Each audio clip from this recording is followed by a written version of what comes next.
The guiding principles of peace and unity. Do good, do no harm.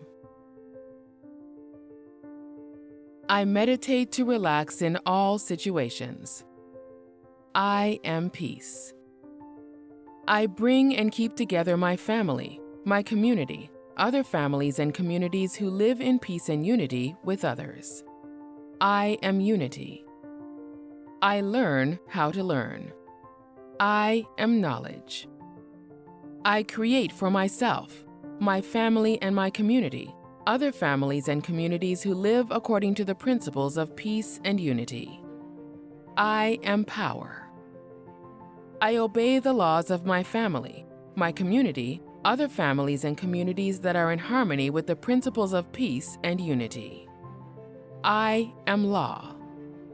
I do no harm to myself, my family, my community, other families or communities who live in peace and unity with others. I am protection. I choose the feelings, thoughts, and actions that are in harmony with the principles of peace and unity. I am control.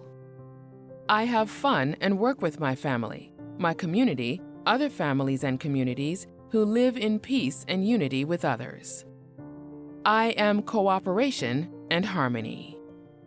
I am careful about what I believe. I accept ideas and beliefs that are in harmony with the principles of peace and unity. I am correct ideas and beliefs. With all my heart, I take care of my family, my community, other families and communities who live in peace and unity with others. I am devotion. I keep a clean body. I have clean habits. I eat healthy foods. I exercise. I care for my environment and planet. I abuse no substance or drug. I am strength. The guiding principles of peace and unity at thegppu.org.